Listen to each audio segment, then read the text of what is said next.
네. 오늘 다니엘서를 시작하게 됩니다. 우리가 에스겔서를 끝내고 한 3, 4주 방학을 가졌고요. 저희가 다시 또 힘내서 예언서를 마무리하도록 하겠습니다. 오늘 저희가 다니엘서를 하게 되는데 여러분 읽어보시면 다 알겠지만 다니엘서가 만만치 않은 부분들이 좀 나오지만 저는 굳이 그 어려운 부분들을 어렵게 해석하지 않고 저희가 좀 이해하기 쉬운 방향으로 이야기를 좀 나누려고 합니다. 여러분, 다니엘은 바벨론에서 하나님의 은혜로 말미암아 고위 관직을 다 거치게 되고, 그리고 페르시아가 바벨론을 점령한 다음에도 거기에서도 중직을 맡게 되는, 굉장히 오랫동안 포로로 끌려갔지만 그곳에서도 하나님의 사람으로서 또 두각을 나타내는 인물입니다. 다니엘서도 마찬가지고, 여러분 우리가 전에 했던 에스겔서도 마찬가지고, 두 사람 다 바벨론에서 예언을 한 그런 예언자가 되겠습니다. 여러분 잘 아시겠지만 에스겔보다 다니엘이 먼저 바벨론에 끌려갔습니다. 그래서 여러분 에스겔서에서 보면, 여러분 기억하십니까? 에스겔서에 이런 말이 나옵니다. 노아나 욥이나 다니엘이 와도 지금 이 이스라엘 백성이 예루살렘에서 죄를 짓는 것으로 말미암아 구원시킬 수가 없다. 겨우 욥과 다니엘과 노아도 자기만 구원받을 수 있을 정도로 정말 악이 관연하다, 이런 표현이 나온 걸 보면 아마 에스겔도 다니엘에 대해서 듣지 않았나라는 생각을 하게 돼요. 그래서 다니엘은 605년에 느부갓네살이 첫 번째 이스라엘을 침공했을 때 그때 포로로 끌려간 사람이고요. 에스겔은 그 다음 두 번째 597년에 BC입니다. 이스라엘을 침략해서 또 유대에서 포로를 끌려갔을 때 에스겔이 가게 되고, 마지막 BC 586년 완전히 멸망할 때 그때 이스라엘의 많은 포로들이 시드기야 왕이 눈이 뽑히고 끌려가고 그때 포로로 끌려갑니다. 3차에 걸쳐서 끌려갈 때 제일 먼저 끌려간 사람이 다니엘이다, 이렇게 기억하시면 되고요. 다니엘은 여러분 1장부터 6장까지 굉장히 많은 그 꿈의 해석을 합니다. 첫 번째로 꿈의 해석을 한 게 느부갓네살 왕이죠. 그리고 5장에 보면 벨사살 왕이 손으로 글씨 쓰는 것까지 꿈을 해석해 주는 일을 해서 정계에 입문하게 되고, 6장에 가면 이제 그때 아마 바벨론에서 가장 높은 왕 밑에 위치하는 사람으로 자리매김을 하게 됩니다. 그래서 다니엘은요, 여러분 잘 아시지만 수룹바벨과 또 에스라가 이스라엘로 돌아와서 예루살렘 성전을 회복하고 다시 건설할 때 돌아오지 않고 쭉 바벨론에 남아 있었던 사람이다 라고 기억하시면 될 것 같고요. 그 이름의 뜻은 여러분 하나님은 나의 심판자다 라는 뜻으로 되어 있습니다. 그리고 여러분 1장부터 12장까지 자세히 보시면 1장부터 6장까지는 아람어로 되어 있습니다. 대부분이. 중간에 히브리어도 좀 나옵니다만. 그리고 7장부터 12장이 히브리어로 되어 있습니다. 왜 이럴까요? 여러분 1장부터 6장까지는 우리가 가만히 내용을 읽어보면 역사에 관한 기록이에요. 그러니까 느부갓네살 왕이, 그리고 벨사살 왕이, 그 다음에 다리우스 왕이, 이렇게 왕의 이야기가 나오고 어떤 사건들이 있었고 어떤 꿈을 꿨다 하는 이야기지만, 7장부터는 다니엘이 본 환상에 관한 이야기입니다. 그리고 세계 멸망에 관한 이야기, 그리고 종말에 관한 이야기로 우리가 또 그걸 해석하기도 합니다만, 그래서 아람어는 그 당시에 통용어입니다. 고대 근동에 모든 사람이 쓰는 언어가 아람어이기 때문에 바벨론에서 쓰는 언어도 아람어였을 것이고, 그래서 아람어로 앞에 역사적인 건 기록하고 뒤에 나오는 환상에 관한, 미래에 대한 예언에 관한 말은 히브리 사람들이 듣고 이해할 수 있는 히브리어로 주로 기록되었다는 걸 알 수 있습니다. 그래서 여러분이 사실 원어를 이렇게 읽을 기회가 많지 않으니까 그렇다는 것만 알면 될 것 같고요. 다니엘의 주제는 여러분 2장하고 7장에 보시면 환상이 똑같은 내용은 아닙니다. 환상은 다른 내용인데 그 안에 내용의 해석은 똑같은 해석입니다. 모든 바벨로니아를 시작해서 로마 이르기까지 모든 열방들이 결국은 굉장한 부와 굉장한 팽창을 하겠지만 다 멸망하게 될 것이고, 결국 모든 역사는 하나님의 손에 있다. 그리고 하나님의 통치가 일어날 것이다 하는 이야기를 결론으로 담고 있습니다. 그래서 여러분 다니엘서를 읽다 보면 어려운 이야기가 너무 많죠. 우리가 뭐 세대 반 이런 거 그런 말 1290일 뭐 이런 말들이 사실은 다 요한계시록과도 연결되고 또 어떤 부분은 스가랴도 연결되는데 나중에 그 부분에 대해서는 우리가 7장부터 자세하게 좀 살펴보도록 하겠습니다. 그래서 좀 구조를 보면 1장에 다니엘이 누군지에 대한 이야기가 나오고 2장에 첫 번째 느부갓네살 왕이 꿈을 꾸고 환상을 보게 되는 것을 해석하는 장면이 나오고, 그리고 여러분 4장에도 나오고 5장에 벨사살 나오고 6장에 다리우스 나오고 쭉 나오다가 이제 7장에 가서는 이제 슬슬 다니엘이 이상을 보는 내용들이 쭉 나옵니다. 그래서 8장, 9장, 10장, 12장 마지막 정쟁. 그래서 곡과 마곡 이야기가 나오죠. 마곡이라고 하는 나라의 곡이라는 왕, 곡이라는 나라의 마곡, 헷갈리죠. 네, 어쨌든 나중에 정리 한번 할게요. 자, 그럼 오늘 다니엘서의 구조 이제 좀 더 간단하게 요약한 걸 보면 세 친구의 이야기가 주로 나오고 환상에 대한 이야기가 나온다.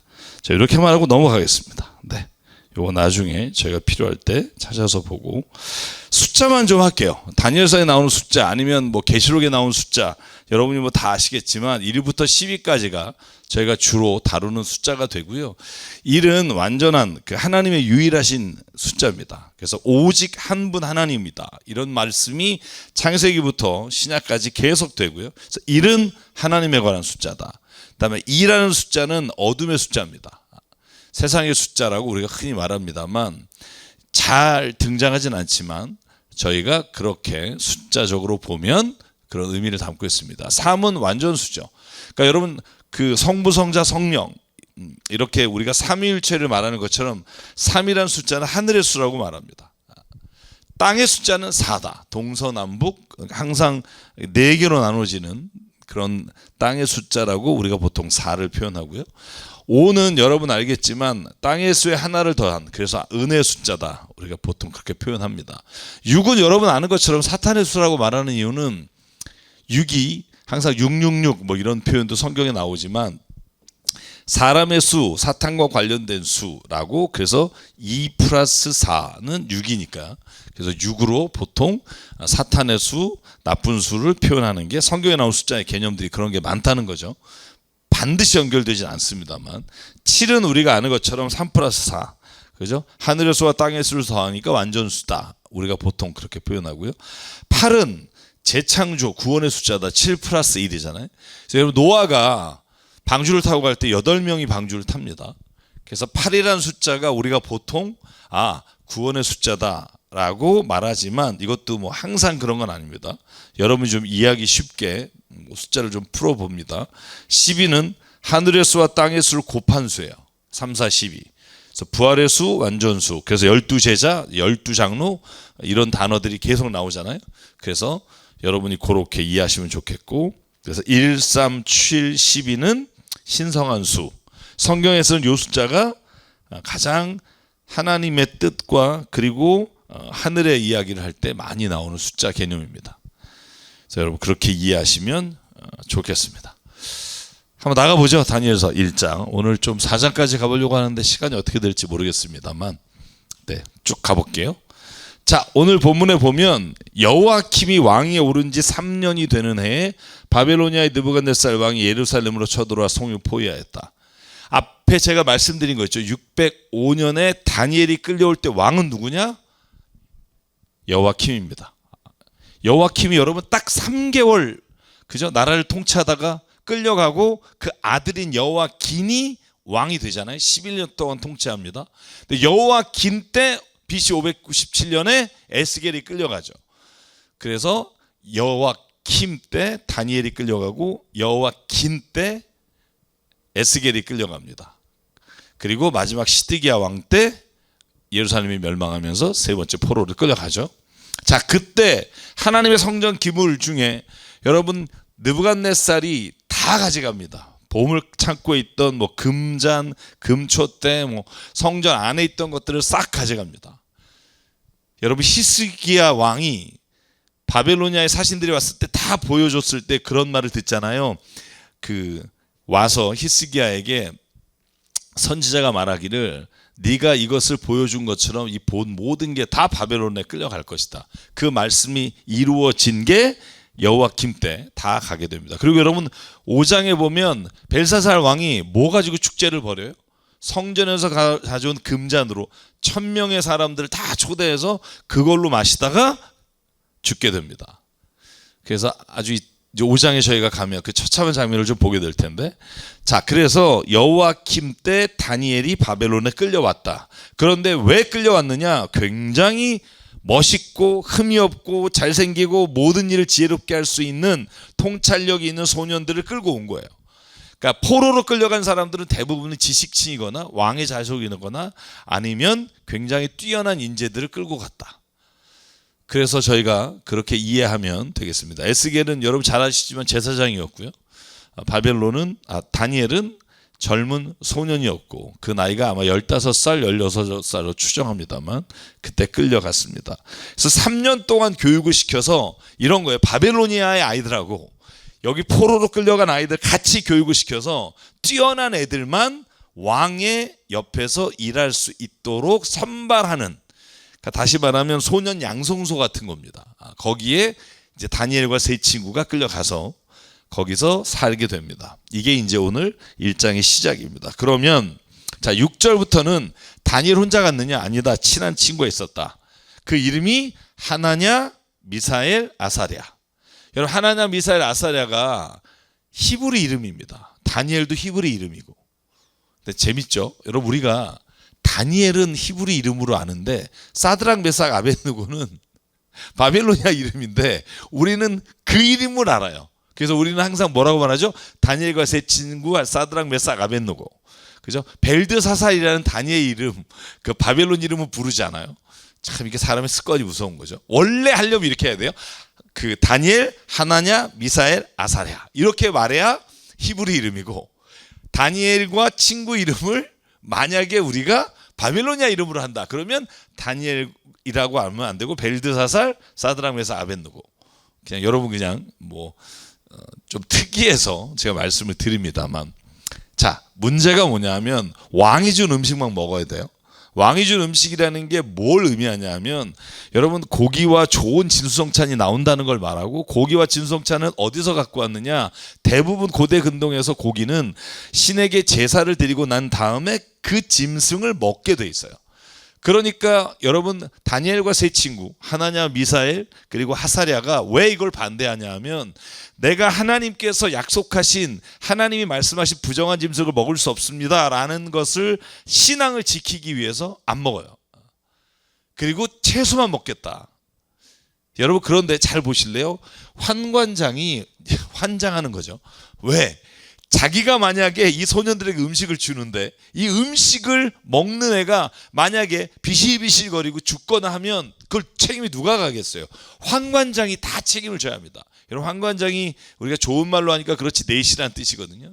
이걸 다 관장하는 사람이 책임을 져요. 그러니까 뭐라고 말해요? 환관장이 다니엘에게 이렇게 말합니다. 네가 먹고 마시는 걸 정해주는 분은 임금님인데 네가 만약에 임금님 앞에서 얼굴이 수척하거나 더 상해 있는 걸 보면 내 목숨이 위태롭다. 제발 좀 그러지 말아라.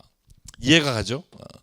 여러분 그때 다니엘과 세 친구가 하는 유명한 말이 있습니다. 그게 뭐냐면 부디 우리 열흘만 좀 시간을 주셔서 우리가 채소만 먹고 고기를 먹지 않아도 다른 아이들과 비교해서 우리의 모습이 상해지거나 더 나빠지면 우리가 음식을 먹겠다.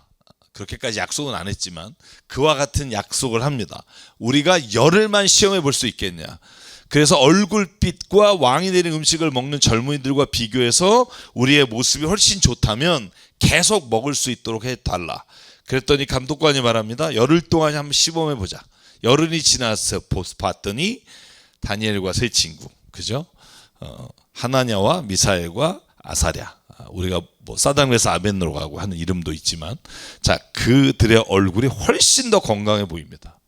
그래서 지정된 음식을 주지 않고 채소를 먹게 해줬다는 거고요. 그래서 다니엘과 세 친구가 그렇게 먹었음에도 불구하고 모든 사람과 비교해서 탁월했다는 겁니다. 뿐만 아니라 꿈을 해석하는 능력까지 다니엘이 있었다라는 걸 이렇게 살짝 비춰주면서 3년이 끝난 다음에 다니엘과 하나냐와 미사엘과 아사랴가 가장 뛰어난 사람으로 선발되어 왕을 모시게 됩니다. 어떤 주술가나 어떤 마술사보다도 10배는 더 낫다. 굉장한 칭찬이죠. 다니엘은 고레스 왕 1년까지 왕궁에 머물렀다. 한참 뒤의 이야기입니다만 그때까지 다니엘이 머물러 있었다라는 이야기입니다. 자, 정리하면 다니엘과 세 친구는 여호야김 왕 때 BC 605년에 바벨론에 끌려와서 그 어린 나이에 다른 바벨로니아 아이들과 경쟁해서 왕의 준 음식을 먹지 않고 채소를 먹었음에도 불구하고 강건하고 건강하고 지혜롭고 똑똑해서 왕궁에서 있게 됐습니다. 그래서 여러분, 저는 이런 말씀을 드리고 싶어요. 우리가 세상과 비교해서 때로는 막 뒤질 것 같고 막 이렇게 살다가는 뭔가 세상에서 우리가 원하는 걸 못 얻을 것 같고 막 이렇게 힘든 마음이 있잖아요. 근데 저는 오늘 이 다니엘 이야기를 들으면서 그 생각을 말씀드리고 싶어요. 하나님이 결코 말씀을 따라 살아가는 우리를 부끄럽게 만들지 않으신다. 이 믿음이 없으면 사실은 자식 키우는 것도 힘들어요. 제가 강남에 있으니까 사실 이 학원에 우리 주일에 뺏기는 아이들이 너무 많단 말이에요. 그래서 정말로 마음 아픈 건 그렇게 따라다니지 않아도 저는 하나님을 믿는 사람이 신앙 안에서 얼마든지 세상을 이길 수 있는 능력을 주신다. 저는 이 믿음이 있지 않으면 사실은 일할 때나 공부할 때나 우리가 모든 일에 있어서 세상 사람들을 당해낼 수 없다고 생각하지만 저는 분명하게 이길 수 있다고 믿습니다. 그래서 오늘 말씀을 좀 보면, 자, 1장까지는 인트로덕션입니다. 이런 일이 있었다. 근데 2장부터가 이제 느부갓네살 왕과의 굉장한 갈등의 구조도 나타나고 또 굉장히 또 좋은 결과도 나타나고 이런 일들이 일어나는데, 자, 느부갓네살 왕이 왕위에 오른 지 2년이 됐을 때 꿈을 꿉니다. 근데 정말 제가 이런 표현을 써서 그런데 정말 골 때리는 사람이에요. 왜냐하면 보통 우리가 꿈을 꾸잖아요. 그러면 여러분, 요셉이 이집트의 바로가 꿈을 꿨을 때 꿈을 얘기하잖아요. 내가 꿈을 꿨는데 처음에 막 살찐 소 7마리가 올라와서 막 있다가 뭐 아주 빼짝 마른 소 7마리가 올라와서 다 잡아먹는다. 이게 무슨 뜻인지 말해달라 했는데 말 못할 때 요셉이 말하게 되잖아요. 근데 오늘 이 본문은 어떻게 시작하냐면 느부갓네살 왕이 신하들한테 이렇게 말해요. 내가 무슨 꿈을 꿨는지를 맞춰봐라. 얼마나 황당하겠어요. 저는 이 신하들이 오늘 여기에 대해서 반발하는 게 충분히 이해가 갑니다. 여러분, 꿈을 하나 꿨는데 마음이 답답하다 그러니까 점성가들이 아람말이 그때 쓰던 공용어니까 왕께 말해요. 그 왕이요, 꿈을 말해 주십시오. 그러면 우리 여기 있는 마술사들과 주술사들이 꿈을 다 말해 줄 수 있습니다. 그랬는데 왕이 뭐라고 말하냐 하면, 내 명령 확고하다. 너희가 그 꿈의 내용과 해몽을 나에게 말해주지 못하면 너희 몸은 토막이 날 거다. 쉽게 말하면 해몽을 하라는 게 아니라 내용까지도 말하고 그 내용을 해몽해라. 여러분, 그러니까 얼마나 황당하겠어요. 그들이 다시 말합니다. 왕에게, 임금님, 그 꿈을 종들에게 말씀해 주셔야 해몽을 하지 않겠습니까? 여러분, 당연한 거죠. 그랬더니 여러분, 말도 안 되는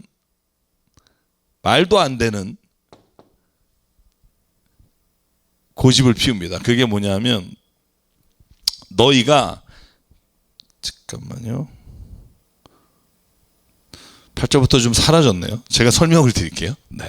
너희가 만약에 내 꿈을 알아내지 않으면 너희는 다 죽을 목숨이다. 그러니까 여러분, 중요한 건 거기에는 주술사나 점성술사가 왕을 아무리 설득해도 되지 않으니까 다니엘과 세 친구까지 같이 죽기로, 같이 죽음을 선택합니다. 여러분, 그 장면이 8절부터 12절까지 나옵니다. 여러분, 그때 다니엘이 세 친구와 함께 기도하러 가요. 여러분, 잘 보시면 다니엘은 바벨론의 지혜자들을 죽이려고 나온 왕의 시위대 장관 아리옥에게 슬기로운 말로 조심스럽게 물어봅니다. 임금님, 명령이 어찌 그렇게 가혹합니까? 그랬더니 설명해 줍니다. 임금님께 임금님의 꿈을 해몽해 드릴 수 있는 시간을 다니엘이 달라고 요청합니다. 그리고는 다니엘은 집에 와서 친구인 하나냐와 미사엘과 아사랴에게 기도를 요청합니다. 내가 이제 왕의 꿈을 해석하려고 하는데 하나님이 나에게 지혜를 주기를 같이 기도하자. 하나님께서 긍휼을 베푸셔서 이 비밀을 알게 해주시기를 간구하자. 바로 그날 밤에 친구와 함께 기도할 때 하나님이 다니엘에게 환상을 보여주시고 그 비밀을 알게 하셨습니다. 그래서 하나님을 찬송하는 내용이 찬양시가 20절부터 쭉 나옵니다. 여러분, 이게 왜 중요하냐면 느부갓네살 왕이요 2번이나 하나님을 찬양해요. 여러분, 재밌습니다. 꿈을 첫 번째 해석했을 때 네가 믿는 하나님, 그 하나님을 모든 나라에 있는 사람들에게 다 조서를 써서 이 하나님, 야훼 하나님을 결코 너희가 경홀하게 여기지 말라라고 조서까지 꾸며요. 또 2번째 꿈을 해석했을 때도 하나님을 찬송합니다. 그런데 결코 느부갓네살 왕은 믿음이 있다고 말할 수 없어요. 우리가 뒤에 보겠지만 느부갓네살 왕은 자기의 꿈을 해석한 다니엘과 그가 믿는 사람을 좋은 마술사라고 생각해요. 근데 오늘 다니엘이 고백하는 하나님을 느부갓네살이 만나는 장면은 어디에 나오냐 하면 4장에 가서야 나오게 됩니다. 그가 비참하게 7년 동안 짐승과 함께 산 다음에 그때 느부갓네살도 찬송시를 부릅니다. 그 시와 이 시를 한번 연결해서 보시면 훨씬 재미있을 거예요. 자, 뭐라고 말하느냐? 때와 계절을 바뀌게 하시고 왕들을 패하기도 하시고 세우기도 하신다. 지혜자들 지혜를 주시고 총명한 사람에게 지식을 주십니다. 누가? 하나님이. 심오한 것과 비밀을 드러내고 어둠 속에 감추는 것도 아신다. 나의 조상을 돌보신 하나님, 나에게 지혜와 힘을 주시며 주님께 간구하는 것을 들어주시며 왕의 명령한 것을 알게 해주셨으니 주님께 감사하며 찬양을 드립니다. 여러분, 이 내용의 핵심은 뭐냐면 하나님이 모든 것을 창조하시고 주관하신다는 믿음이에요.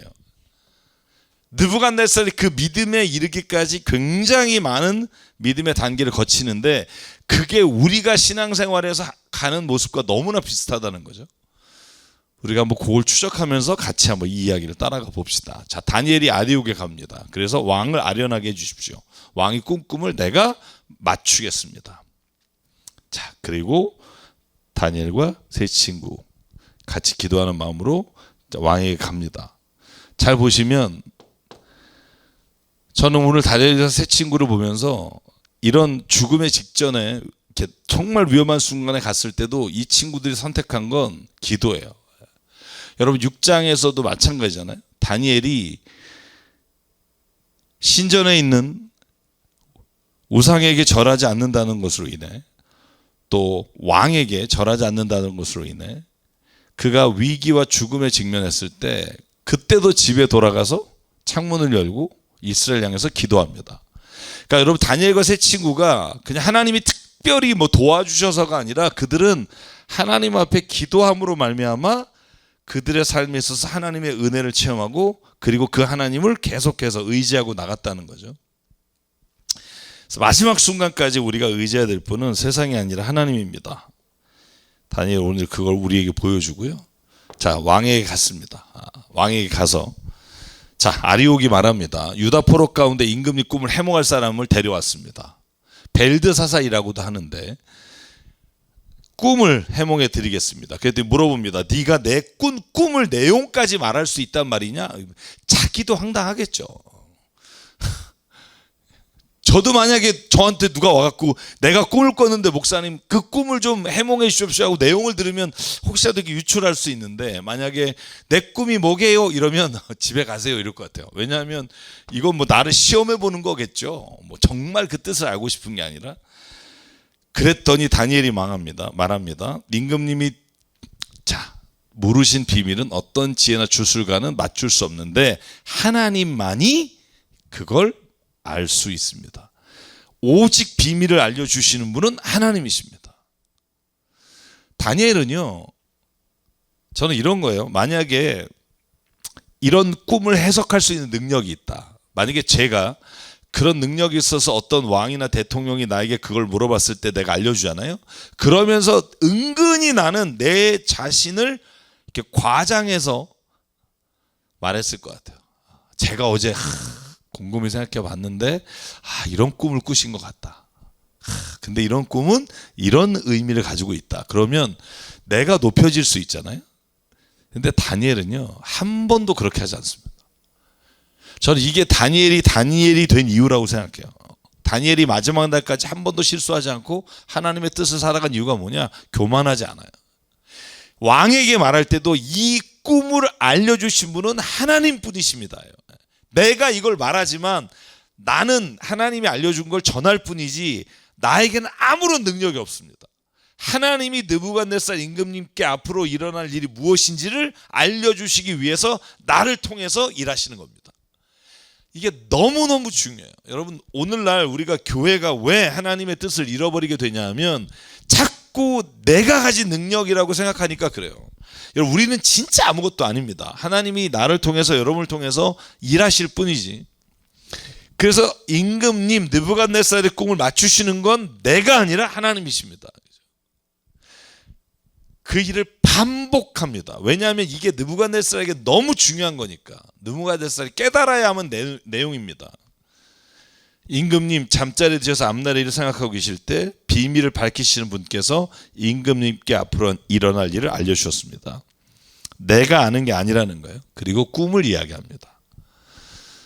저에게 비밀을 드러내신 것은 제가 다른 사람보다 지혜가 더 있는 게 아니라 임금님께 그 꿈을 해몽해 드려서 임금님 마음속에 있는 생각들을 임금님께 아시도록 하나님이 하셨다는 거예요. 저는 우리가 다 정말 이런 마음을 가지고 신앙생활하면 좋겠다라는 생각을 합니다. 자, 그리고 꿈을 해몽합니다. 거대한 신상을 봤죠. 그런데 머리는 금으로 되어 있습니다. 그리고 가슴과 팔은 은으로 되어 있습니다. 그리고 배와 허벅지는 여러분이 잘 아신 것처럼 동으로 되어 있습니다. 그리고 그 밑에 발가락 말고 그 앞까지 여러분 그 무릎 아래는 쇠로 되어 있고 그 다음에 발은 쇠와 흙이 같이 있습니다. 이런 꿈을 꿨다는 거예요. 그런데 어느 날 갑자기 돌 하나가 딱 날라오더니 이 모든 신상을 다 무너뜨리고 다 없애버린 다음에 흔적도 찾아볼 수 없게 만들었다. 이게 이제 꿈의 내용입니다. 꿈의 내용을 마셨습니다. 그리고 나서 다니엘이 그 꿈을 해몽하기 시작합니다. 왕이시여, 당신은 뛰어난 왕입니다. 칭찬 한번 해주고, 뛰어난 왕이십니다. 그래서 금으로 된 머리는 당신을 말하는 겁니다. 느부갓네살 왕이요, 당신은 으뜸 가는 왕이고 하나님이 당신에게 나라와 권세와 힘과 영광을 줬습니다. 여러분, 이건 느부갓네살 높이는 말이기도 하지만 느부갓네살에게 깨달으라는 말이에요. 사람과 들의 짐승과 공중의 새를 그들이 어디 있든지 임금님 손에 넘겨주시고 하나님이 통치자로 세우셨습니다. 초점은 어디에 있느냐? 하나님이 세우셨는데 당신이 하나님의 뜻을 따라가지 않고 네가 원하는 대로 가고 있다라는 말을 해주고 싶은 거예요. 자, 그래서 임금님은 바로 금으로 된 머리입니다. 그런데 임금님 뒤에 나타날 나라가 있는데 그 나라가 여러분 우리는 알잖아요. 지금 느부갓네살 모르지만 페르시아입니다. 페르시아가 은입니다. 그죠? 목과 그죠? 이 은인데 은으로 된 나라가 당신을 뒤집어 엎고 세상을 제패할 겁니다. 그런데 그 은으로 된 나라는 또 청동, 노스로 된 나라가 또 넘어뜨릴 겁니다. 그리고 노스로 된 나라는 쇠로 된 나라가 넘어뜨릴 겁니다. 여러분, 우리는 알잖아요. 노스로 된 나라가 그 다음에 그리스라는 걸, 그리고 그 다음에 쇠로 된 나라가 로마라는 걸 알죠. 그리고 여러분, 로마가 나중에 발가락 10개로 나눠지는 10개국으로 나눠져서 아주 그냥 용호상박 싸움을 하는 것도 알고 있고요. 뒤에 여러분 열불이 열린다. 그 환상과 이 환상이 마주치게 되는 거 제가 그림으로 보여드릴게요. 그래서 쇠는 모든 것을 으깨고 박살낼 것처럼 힘이 센데 결국은 그 나라가 서로가 부서뜨리고 싸우게 될 겁니다.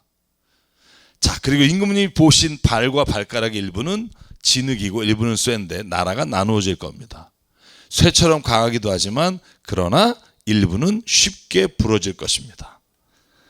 그리고 43절에 말합니다. 임금님께서 진흙과 쇠가 함께 있는 것을 본 것 같이 그들이 다른 인종과 함께 살 것이지만 쇠와 진흙이 서로 결합되지 못합니다.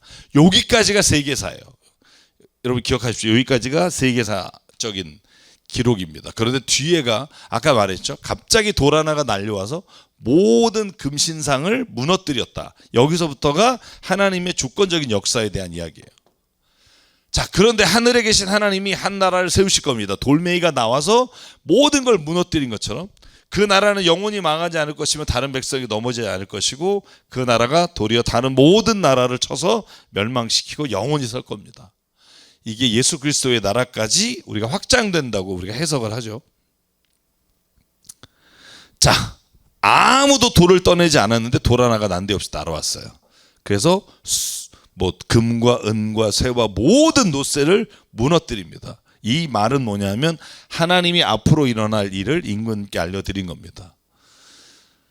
이 꿈은 이루어질 겁니다. 그랬더니 느부갓네살 왕이 다니엘에게 절합니다. 왜? 꿈의 내용을 알았기 때문에. 여러분, 해몽은요 누구든지 붙일 수 있잖아요.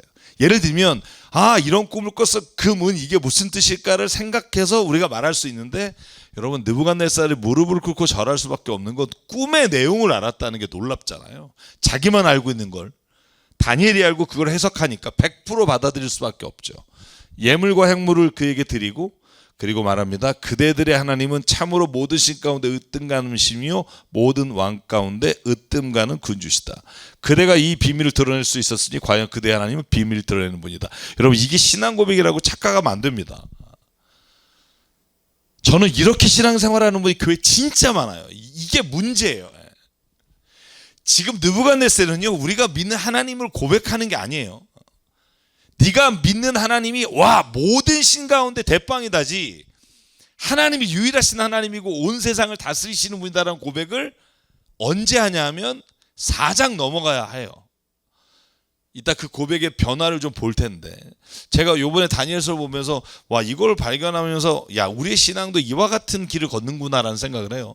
여러분, 우리가 병 고치러 교회 오잖아요. 그리고 뭔가 문제 해결하러 오잖아요. 그러면 이런 하나님을 만나요. 진짜 내가 믿는 우리 하나님 짱이다. 내 문제 해결해 주시고 정말 모든 비밀을 알려주시고 다음에도 물어보면 하나님이 알려주시겠지. 이 정도의 하나님이라는 고백이에요. 그러니까 여러분, 다니엘과 사드락 메삭 아벳느고를 바벨론 지역에 여러분 이 일을 맡겨요. 그런데 여러분 바로 3장에 가면 느부갓네살이 하나님을 믿는 것이 아니라는 게 여실히 드러납니다. 왜요? 보실래요? 자, 느부갓네살 왕이요 금으로 신상을 만들고 여기에 절 안 하면 죽인다는 거예요. 보세요, 앞에 뭐라 그래요? 너희가 믿는 하나님이 으뜸가는 하나님이요 모든 신 중에 으뜸간다라고 말했잖아요. 그런데 여러분, 여전히 느부갓네살은 금으로 신상을 만들어서 바벨론 지방의 모든 사람들이 신상에 절하지 않으면 잡아 죽이라는 거예요. 그것도 뜨거운 불문, 그러니까 용광로에 넣어서 태워 죽이라는 거예요. 여러분, 거기에 사드락 메삭 아벳느고도 예외가 아닙니다.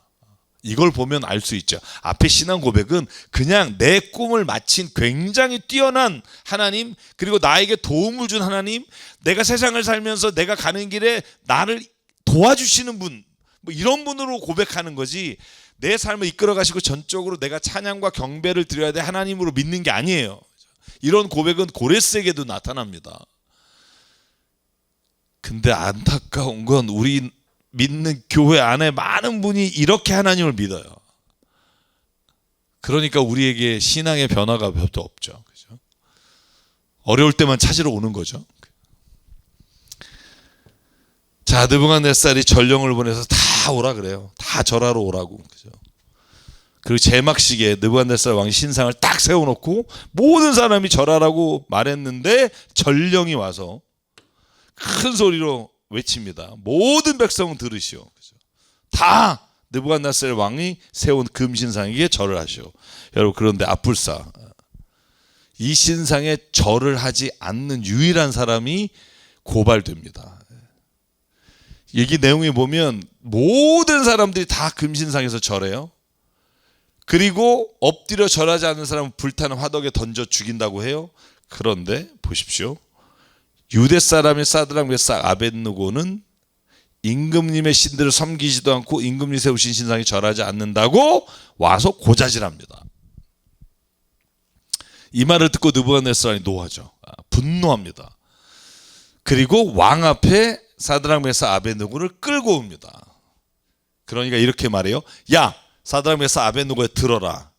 너희가 참으로 나의 신을 섬기지 않고 내가 세운 금상에 절하지 않느냐? 야, 지금이라도 내가 너에게 기회를 줄게. 왜냐하면 니네가 내 꿈 풀어줬잖아. 그지? 네가 믿는 하나님이 내 꿈을 해석해 줬으니까 내가 너에게도 아량을 베풀 테니까 지금이라도 무릎을 꿇고 절하면 너의 생명을 살려주겠다. 그죠? 여러분, 느부갓네살이 야훼 하나님 믿었을까요? 저 믿었다고 생각하세요? 아니에요. 여러분, 아프리카나 아니면 동남아시아 가면 인도가 특별히 심한데요. 예수님 전도하기 쉽습니다. 저도 3년 전에 가서 일주일 동안 설교 21번 하고 왔어요. 인도에 가서 길바닥에서도 하고 목회자 교육도 하고 좀 안 되는 영어로 정말 막 그냥 21번을 하고 왔다니까요. 그 원고 만드는 것만 제가 얼마나 밤새는지 몰라요. 그런데 저녁 9시에 나가서 설교하잖아요. 길에서 이렇게 딱 포스터 붙이고 와, 진짜 수백 명이 와요. 와서 심지어는 아기를 안고 와서 기도해 달라 그래요. 제가 정말 피곤한데 11시 12시까지 한 사람 한 사람 기도해. 왜냐면 저하고 미국에 있는 선교사님 두 분이 갔기 때문에 다른 기도해 줄 사람이 없어서 다 기도해 주고 저는 막 마음이 너무 좋은 거예요. 왜냐하면 주님이 주신 이 마음 말씀을 전하고 기도하고 왔는데 어떤 분이 그러더라고요. 저분들은 불교에서 와서 기도받고 다른 그래서 집에 가면 다 여러분 인도의 그 힌두교는 신이 18만 개인가 그래요. 엄청나잖아요. 그래서 예수님도 나의 인생에 도움을 주는 그리고 나의 문제를 해결해 주는 신을 하나로 이렇게 두는 거예요. 이런 일이 얼마나 많아요. 대만도 심합니다. 제가 방송을 하면서 모든 전 세계 선교사님들을 만나잖아요. 그런데 여기에 좌절하는 분이 많아요. 복음을 전할 줄 알고 막 눈물로 감격하기도 하는데 때로는 가보면 전혀 변화가 없는 거예요. 이런 거죠. 불과 얼마 전에 다니엘에게 네가 믿는 하나님은 모든 신위에 뛰어나고 이 고백을 들었단 말이에요. 그런데 며칠 뒤에 불 용광로에 다니엘의 친구들을 넣어요. 이건 뭐냐? 느부갓네살은 하나님에 대한 야훼 하나님에 대한 믿음이 전혀 없었다는 걸 알 수 있어요.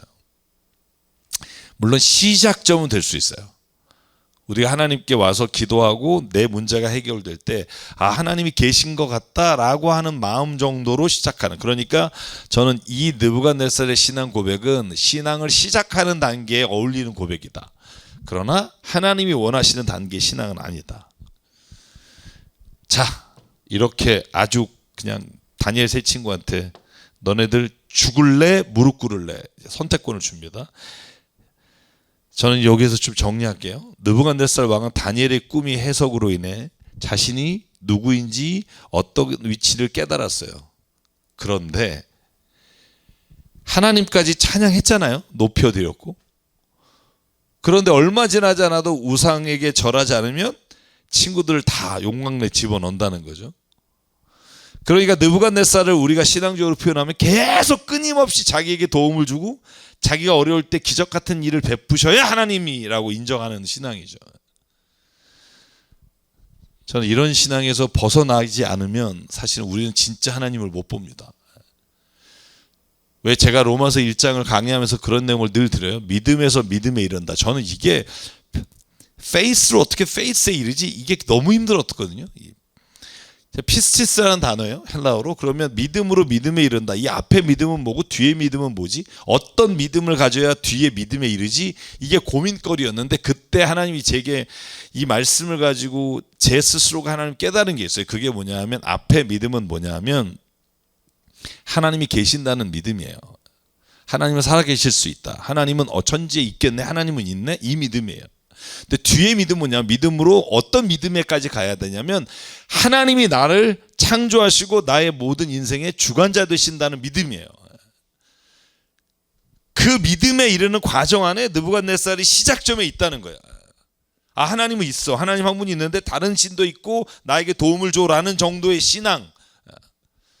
그게 지금 느부갓네살이 가지고 있는 신앙입니다. 그때 다니엘의 세 친구가 보여준 신앙이 뭐냐 하면 아닙니다. 하나님은 나에게 도움이 되든 안 되든 그래서 존재한다 안 난다라고 말할 수 있는 게 아니라 그분은 살아계십니다. 여러분 이게 너무 중요해요. 여러분 세 친구의 고백이 거기에 의미가 있어요. 여러분 뭐라고 말해요?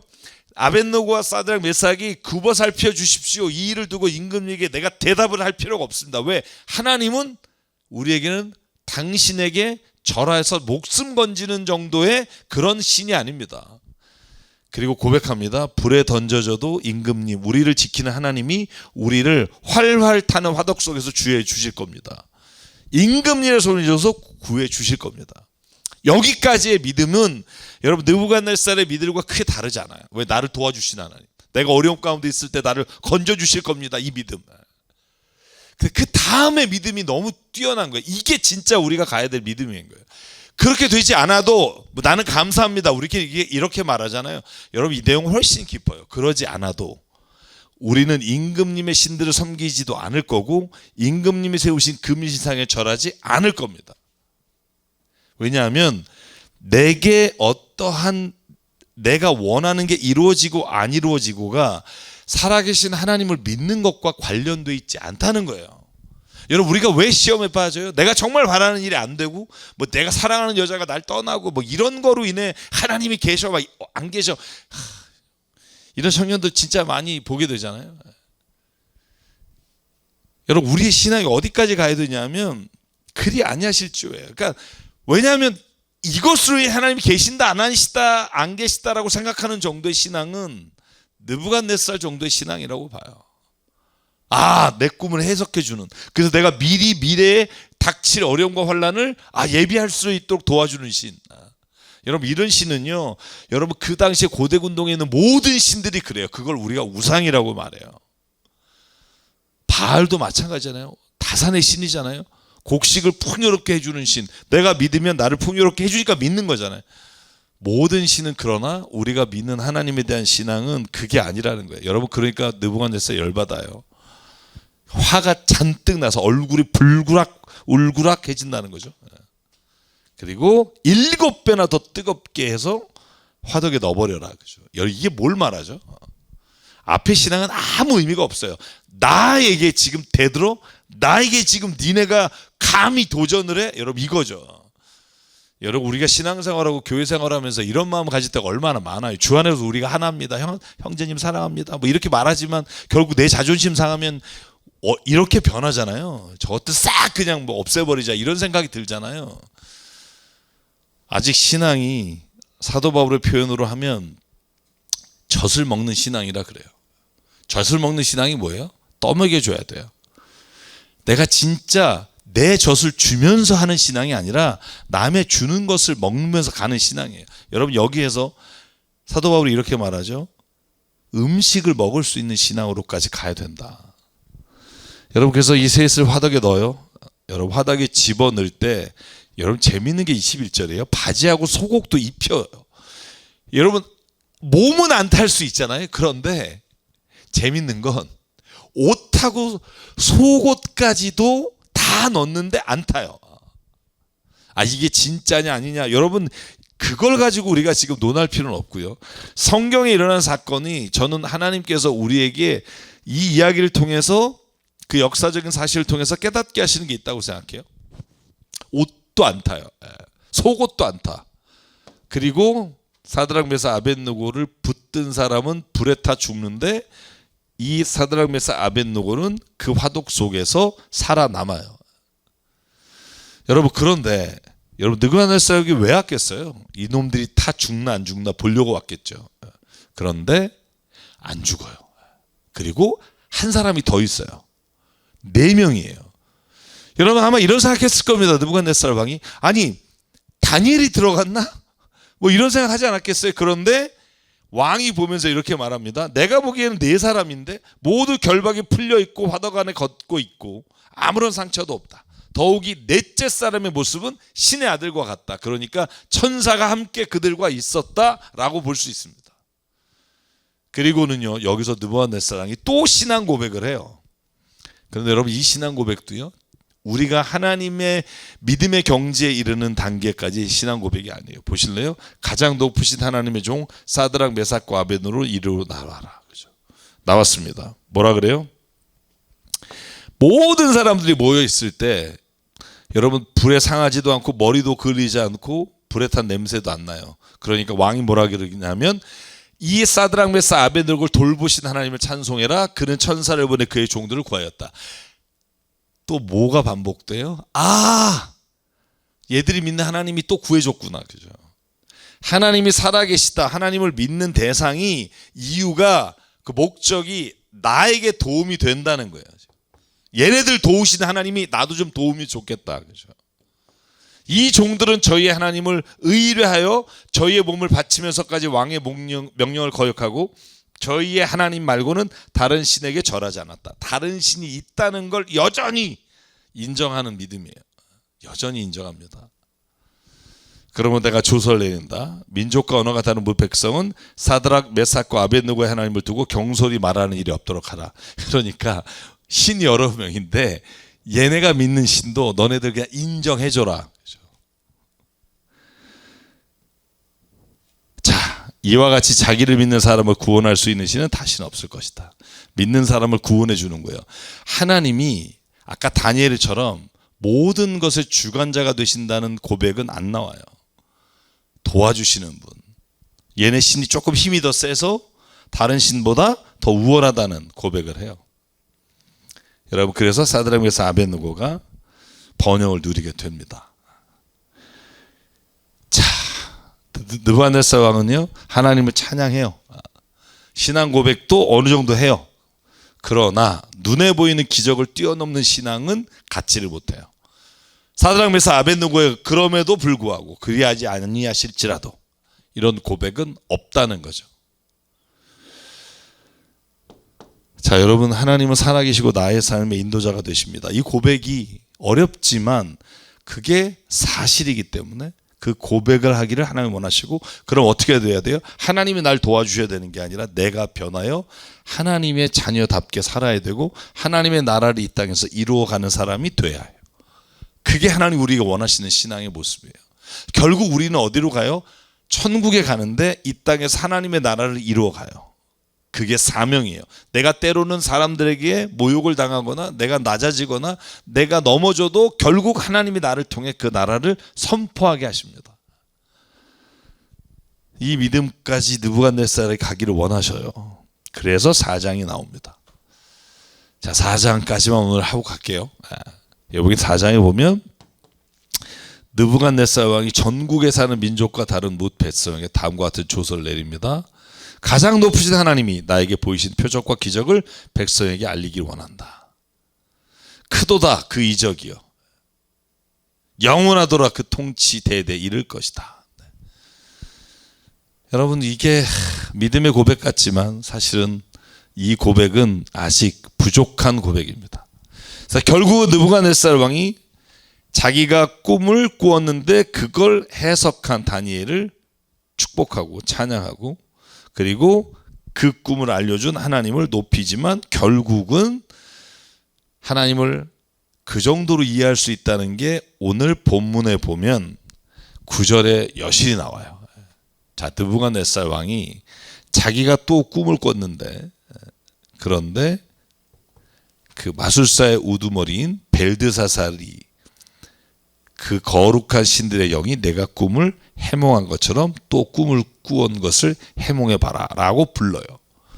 쉽게 말하면 이런 거예요. 너 저번에 내 꿈 맞췄지? 그리고 네가 믿는 하나님이 알려줬다며. 그리고는 여러분, 다니엘을 뭐라고 부르냐 하면 마술사의 우두머리인 다니엘아, 벨드사사라. 무슨 말이에요? 아직도 느부갓네살은 하나님을 자기가 물어볼 때 자기를 도움을 주는 하나님으로 밖에는 고백하지 않아요. 그러니까 여러분, 다니엘을 향해서 이 두 번의 경험이 있음에도 불구하고 마술사의 우두머리라고 불러요. 자, 그 꿈을 한번 보고 오늘 마치도록 하죠. 내가 침대에 누워 있는데, 그런데 머릿속에 환상이 이렇게 보였는데, 그게 뭐냐면 아주 높고 큰 나무가 하나 있었다. 그 나무에는 튼튼하게 자라서 높이가 하늘까지 닿았고, 그리고 땅 끝에도 나무를 볼 수 있을 정도로 엄청나게 넓은 나무였다. 나무는 잎이 무성하고 아름답고 열매는 온 세상에 먹고도 남을 만큼 풍성했다는 거예요. 그리고 들짐승이 와서 거기서 쉬고 큰 나무가지의 새들도 깃들고 생물이 그 나무에서 먹이를 먹었다는 거예요. 자, 이 꿈을 꿨어요. 그런데 침대 위에서 머릿속에 환상을 또 보니 거룩한 감시자, 그러니까 하늘의 감시자가 나타나서 큰 소리로 이렇게 외쳤다는 거예요. 이 나무를 베고 가지를 꺾고 잎사귀를 떨궈서 열매를 해쳐라. 나무 밑에 있는 짐승을 쫓아버리고 가지에 깃든 새들을 다 쫓아라. 다만 그 뿌리의 구루터기만 땅에 남겨두고 쇠줄과 놋줄로 도이고 들풀 속에 버려두어라. 그의 마음은 변하여서 사람의 마음과 같지 않고 짐승의 마음을 가지고서 7대를 지낼 것이다. 이것은 감시자들이 명령한 것이며 거룩한 이들이 말한 것이다. 이것은 가장 높으신 분이 인간의 나라를 지배하신다는 것과 뜻에 맞는 사람에게 나라를 주신다는 것과 가장 낮은 사람을 그 위에 세우신다는 것을 사람들이 알도록 하려는 것이다. 여러분, 이 본문이 너무 중요한 게 뭐냐 하면 느부갓네살에게 하나님이 알려주시고자 하시는 내용이 이 두 번째 환상입니다. 그게 뭐냐 하면 하나님은 이런 분이야. 하나님은 마술사처럼 너를 도와주시고 네가 문제가 있을 때 해결해 주시는 분이 아니라 야훼 하나님은 이런 분이야 라고 이 환상을 통해 이렇게 그대로 고백해요. 하나님 어떤 분이신 줄 아니? 가장 높으신 분, 인간의 나라를 지배하시는 분이야. 뜻이 맞는 사람에게 나라를 주신다는 것과 가장 낮은 사람 위에 그 나라를 세우신다는 걸 너에게 알려는 것이다. 이 꿈이 뭔 내용이냐라고 물어요. 그랬더니 여러분 다니엘이 뭐라 그래요? 이 꿈은 당신이 꾸지 않고 당신의 적되는 나라, 적군의 나라의 왕이 꿨어야 되는데 당신이 꿔서 너무 안타깝다고 막 다니엘이 그렇게 표현합니다. 자, 이 꿈을 해몽해라 그랬더니 왕이 말이 끝났을 때 여러분 벨드사살 다니엘이 말합니다. 왕이여, 이 꿈은 임금님 원수에게나 해줄 수 있으면 좋겠는데 해필은 왜 임금님 꾸셨습니까? 그 나무는 임금님입니다. 정말 하늘에 닿고 땅끝까지 나무가 커서 짐승이 와서 쉬고 그리고 새도 와서 쉬고 그 모든 먹거리를 다 내주는 건 지금 당신의 나라입니다. 그리고 그 나무는 당신입니다. 임금님, 그 나무는 바로 임금님입니다. 그러나 임금님이 그렇게 강대하셨지만 그런데 감시자가 나타나서 나무를 베어 없애버리고 다 뿌리에 그루터기만 남겨놓고 다 들짐승과 함께 여러분 7대를 지나도록 하시겠다는 건 임금님이 사람에게 쫓겨나서 그리고 들짐승과 함께 살며 소처럼 풀을 뜯고 하늘에서 내린 이슬에 젖으실 거라는 뜻입니다. 자, 그리고 나서 잘 보십시오. 어떤 하나님을 고백하게 하시냐면 7대가 지난 뒤에 임금님은 비로소 마술사의 하나님, 나를 돕는 하나님, 용한 하나님이 아니라 가장 높으신 분이 인간의 나라를 다스리신다는 것과 누구든지 그의 뜻에 맞는 사람에게 나라를 주신다는 것을 깨달게 될 겁니다. 여러분, 이게 느부갓네살이 가야 할 신앙의 단계의 마지막이라는 거예요. 하나님이 모든 걸 주관하시고 하나님이 모든 걸 이끌어 가시는구나. 여러 신 중에 뛰어난 신이 아니라 그분만이 우리를 이끌어 가시는다는 걸 깨닫게 될 겁니다. 그래서 드리고 싶은 말씀, 하나님 바라시는 믿음이 어디까지냐. 여러분, 기적을 바라는 믿음, 내가 원하는 걸 이루는 믿음, 그걸 주는 신을 하나님으로 믿는 것이 아니라 온 우주를 다스리고 인간을 주관하시는 하나님을 믿는 신앙에 이르기를 하나님이 원하신다는 거예요. 느부갓네살에게. 저는 이건 오늘 우리의 그리스도인에게도 하나님이 원하시는 신앙의 고백이라고 믿어요. 나의 필요를 채우시는 하나님이 아니라 이 세상을 다스리고 통치하시는 일에 내가 쓰임받기 원하시는 하나님. 여러분, 이 믿음까지가 가기가 너무 힘들어요. 목회를 해보면 참 여기서 탁탁탁 하시는 분들이 너무 많아서 이것만 넘으면 그 믿음에서 믿음에 이르는 그 아름다운 길이 있는데, 놀라운 감격의 길이 있는데 거기에는 가지 못하고 계속 여기서만 턱걸이 하시는 믿음이 있다면 오늘 다니엘서의 말씀이 여러분에게 주신 하나님 말씀 되기 원합니다. 여러분, 여기가 재밌어요. 이제 보시면 26절부터가 진짜 재밌는데, 자, 다니엘이 직격탄을 날려요. 하나님이 세상을 다스리라는 걸 임금님이 깨달은 다음에야 임금님의 나라가 굳게 설 겁니다 라고 말하면 이런 거죠.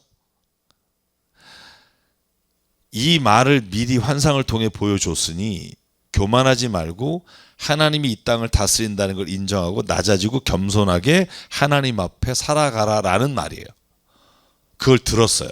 처음엔 깨달았겠죠. 아, 그치. 교만하지 않고 야훼 하나님이 세상의 모든 걸 다스린다는 걸 믿고 나가야지. 이렇게 살아야만 하는데 딱 1년이 지나서 여기 보면 12달이 지나서 그죠? 왕이 바벨론 옥상에 올려가서 이 다니엘의 말을 듣고 환상을 봤음에도 불구하고 이렇게 떠들다가 저주를 받아요. 그 떠든 내용이 이거예요. 내가 세운 이 도성, 이 거대한 바벨론을 봐라. 나의 권세와 능력과 나의 영화와 위엄이 여기에 다 나타나 있지 않냐라고 또 다시 자기 앞에 교만한 마음이 세워지자 그가 7년 동안 짐승과 같이 왕권에서 떠나고 사람에게 버림받고 세상에서 7년 동안 부끄러움을 당하며 삽니다. 소처럼 풀을 뜯어먹고 머리카락은 독수리의 깃털처럼 자라고 손톱은 새의 발톱처럼 자라요.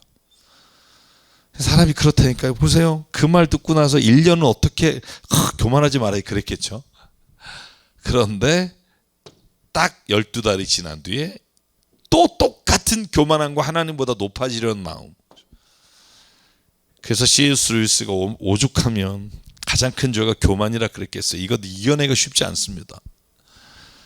그때 하늘로부터 소리가 들려요. 느부갓네살 왕아, 너에게 선언한다. 왕권이 너에게서 떠났다. 7년을 정말 거지같이 짐승같이 살아요. 그 다음에 이제 마지막입니다. 자, 요것만 제가 고백처럼 써놨어요. 저에게도 고백하는 거예요. 자, 그 말을 들었는데 1년이 지나기 전에 또 교만한 삶으로 돌아가서 고난을 당해요. 7년 동안 짐승같이 지내요.